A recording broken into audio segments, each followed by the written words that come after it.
प्रकार से इस प्रकार से हमारे पास यदि कंडीशन आती है तो यहाँ देखने पे पता चल रहा है कि ये दोनों कोण कैसे हैं, आपस में समकोण है।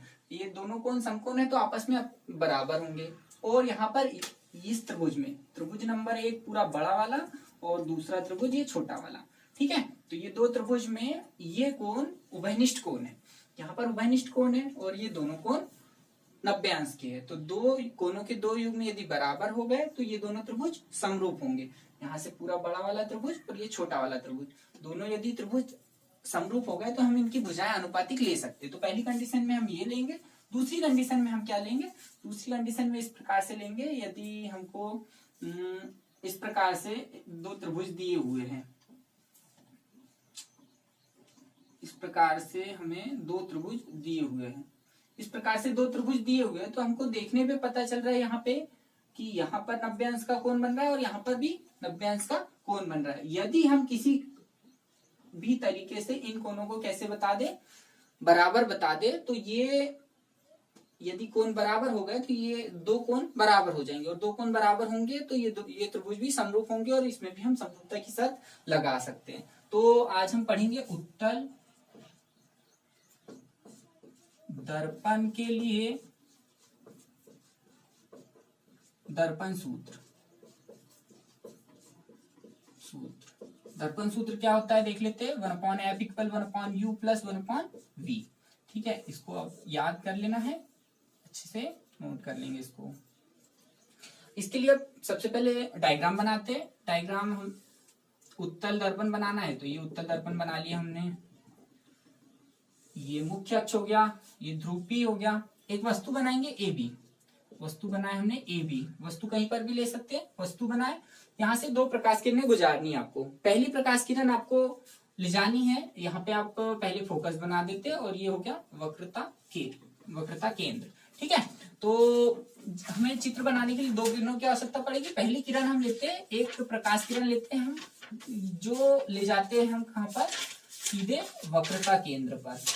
तो वक्रता केंद्र पर चूंकि ये दर्पण है तो ये परावर्तित कर देगी, परंतु ये किस दिशा में परावर्तित करेगी, उसी दिशा में परावर्तित करेगी। तो ऐसा आभास होगा कि ये कहाँ से जा रही है, वक्रता केंद्र से ऊपर जा रही है। ठीक है, और दूसरी प्रकाश किरण हम लेंगे ध्रुव पर। ये ध्रुव पर आपतित कराए तो ये जितने कोण पर, आई कोण पर आपतित हो रही है तो आर कोण पर परावर्तन कोण है, तो ये आर कोण पर क्या हो जाएगी, परावर्तित हो जाएगी। ठीक है, अब इस किरण को, ये परावर्तित किरण को, ये हमें कहां से आती हुई प्रतीत होगी, तो इसे देखने के लिए हमें क्या करना पड़ेगा, इसको पीछे की ओर बढ़ाना पड़ेगा।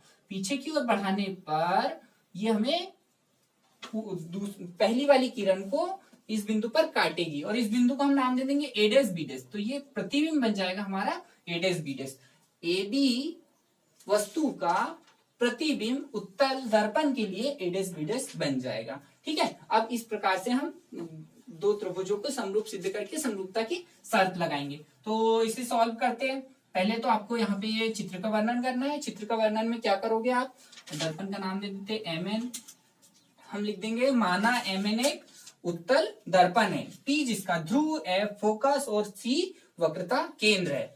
दर्पण के सम्मुख AB कोई वस्तु रखी हुई है जिससे दो प्रकाश किरणें, पहली प्रकाश किरण AC वक्रता केंद्र पर आपतित होती है, जो परावर्तन के पश्चात अपने ही मार्ग से वापस लौट जाती है। दूसरी प्रकाश किरण AP ध्रुव पर आपतित होती है, जो परावर्तन के पश्चात Px दिशा में चली जाती है। तो ये आपको यहाँ पर लिख लेना है। उसके बाद हम समरूपता की शर्त लगाएंगे। हमें देखने पे पता चल रहा है कि ये कंडीशन कहाँ पर आ रही है। तो सबसे पहले हम लेते हैं त्रिभुज ABC, ये पूरा बड़ा वाला त्रिभुज ABC व त्रिभुज, यहां से देखने पे पता चल रहा है ये छोटा वाला त्रिभुज A'BC कैसे है, समरूप है। और समरूप है तो हम समरूपता की शर्त से,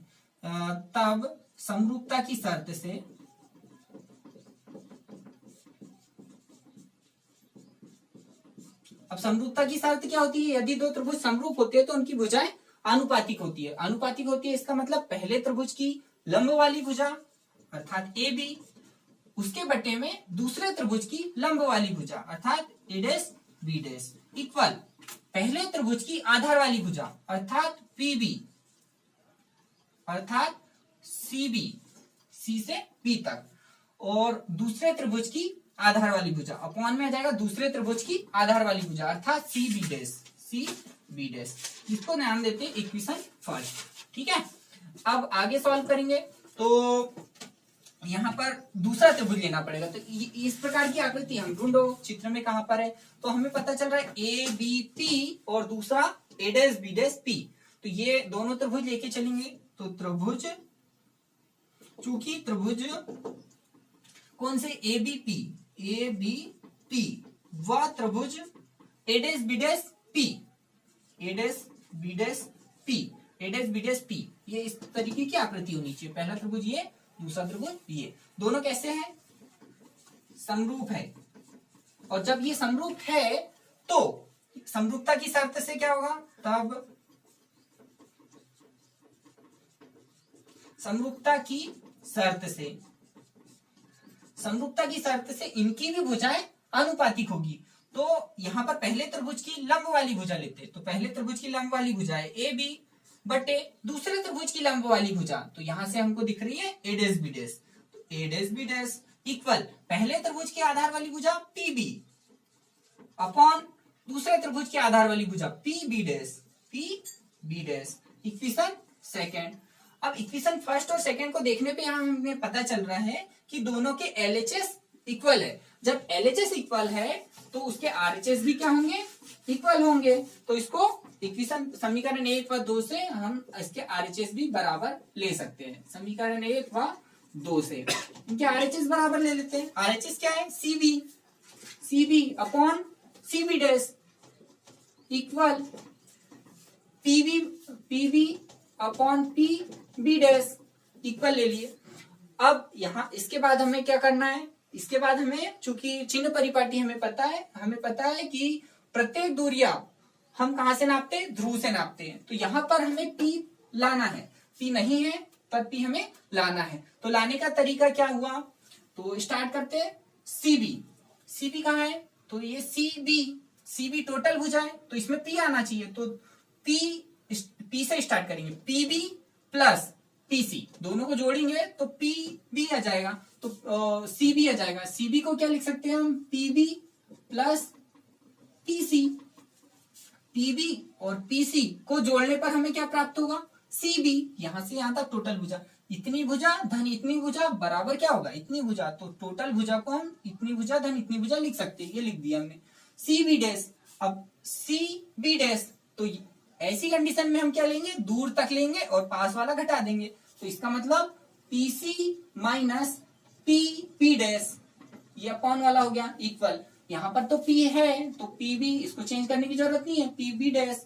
सब में अब देखो पी आ गया है, मतलब सभी दूरियां ध्रुव से नापी जा सकती है। तो इसके आगे सॉल्व करेंगे। अब इसके आगे क्या सॉल्व करना है, चिन्ह परिपाटी लगा सकते हैं हम, चिन्ह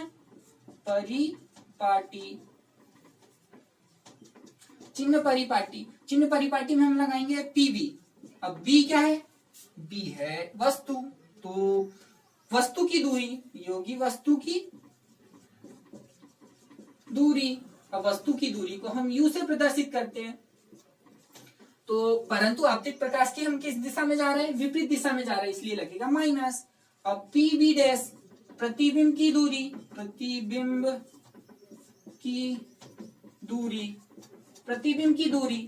की दूरी को प्रदर्शित करते हैं हम v से। अब प्रतिबिंब की दूरी धनात्मक लेंगे, क्यों, क्योंकि हम आपतित प्रकाश की दिशा में जा रहे हैं, पी बी डैश आगे जा रहे हैं, आपतित प्रकाश की दिशा में जा रहे हैं, इसलिए धनात्मक। और लेंगे पीसी, वक्रता त्रिज्या, तो वक्रता त्रिज्या को हम प्रदर्शित करते हैं आर से, और आपतित प्रकाश की दिशा में जा रहे हैं, इसका मतलब लेंगे धन, तो प्लस लेंगे। और ये आर को हम 2f भी लिख सकते हैं, कल हमने बताया चुके थे, क्योंकि f बराबर होता है r/2, तो r बराबर होगा 2f।